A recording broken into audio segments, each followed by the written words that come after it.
In this video, we'll take a tour of the Logic interface. The first thing I'll point out is the Quick Help section here. This area will display details about the controls and parameters as you mouse over them. If you're using Logic for the first time, this can be very helpful for learning the interface. Click here if you wish to hide the Quick Help section. Logic uses a consolidated Windows approach to navigating various parts of the application. We can use buttons and key commands to open the various browsers, lists, and editors as panes within the main window. From the window menu, we can also open many of these pages as separate standalone windows as well. The large workspace here in the center is the primary area for recording, arranging, and editing audio and MIDI regions. Horizontally, there is a bars, beats, and ticks grid across the top, and vertically, in the track list, there are individual audio and MIDI tracks. We can resize the grid and track height by pressing Command and using the arrow keys on the computer keyboard. Here on the left is the Inspector section. This can be shown or hidden by clicking the button here or pressing the I key. At the bottom, we see two channel strips. The left channel strip shows the track selected in the track list. The right channel strip shows the next output channel in the signal flow, either an auxiliary channel, output, or master fader.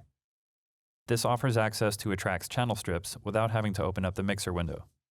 Here is the Track Inspector, which displays settings for the currently selected track. Above that is the Groups Inspector, which is where we assign track groups and manage group settings. And here is the Region Inspector, which allows us to non-destructively edit MIDI performance information for one or more regions simultaneously. To the left of the inspector, we can open the library by clicking this button, or using the key command Y. The library allows us to navigate channel strip and plug in presets for software instrument tracks, or to route a hardware MIDI track to a specific port and MIDI channel. Next, the toolbar button drops down a row of parameters and settings relating to various edit and arrangement functions in the main window. The items that show up here can be customized by right-clicking in the toolbar. It's likely that once you get more familiar with Logic's keyboard shortcuts, you won't need to access these functions using the toolbar. This next button opens the Smart Controls area. This is a macro system that allows us to link hardware knobs and faders to audio or instrument plugins in Logic. The next button, or the key command X, opens the mixer window. This shows the channel strips for all the tracks within our session. This last button opens our MIDI edit windows, or use the E key. This provides access to the piano roll, score, and step editor, all of which will be covered in detail in future videos. Next, we have standard tape machine controls over playback and recording functions. These operations are some of the first key commands you should learn in Logic. The spacebar will start and stop playback, comma and period will rewind or fast forward by one bar, record is R, and the return key will set the playhead back to bar 1. The main display area in the control bar shows a number of important session parameters. Clicking the gear button allows us to change this view, but it's important to leave this on custom for working with our lab materials. This area shows the current playhead position in a SMPTE time-based value and in bars, beats, and ticks here. Next is the left and right locator positions, which determine the cycle region position and length.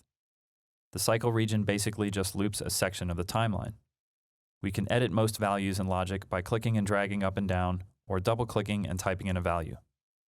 Next, we have the session tempo and the end of project display, which shows the total number of bars in the project. Here is the project time signature and the division setting. The division sets the display and edit resolution of our timing grid. Next is an input and output monitor for MIDI activity, and then performance indicators for showing the current CPU load and hard disk activity. This button enables cycle mode, which loops playback in the timeline between the left and right locators. C on your keyboard will also toggle this function. This button enables solo mode, where only selected regions in the workspace will be played. This button enables or disables the count-in or the metronome clicks heard prior to the start of recording. And this last button toggles the metronome on and off in playback or recording, and K is the keyboard shortcut for the metronome. Click here for Logic's list editors. These will be covered in detail later in the month. Here we find a section for adding session notes, and also on a track-by-track basis. This is very helpful for keeping a session organized or when collaborating with other engineers and producers. Here, we find the Apple Loops library, containing thousands of MIDI and audio loops, samples, and sound effects. This last button opens Logic's browsers. The Project Audio Browser displays audio files used in the current project. The Media Browser provides access to Apple-related media, such as iTunes or GarageBand. And under All Files, we can navigate all the file directories on our computer. That covers the basics of Logic's main window, where you'll do a majority of your work. It's a lot of information to take in, but remember to use the Quick Help section to learn as you go.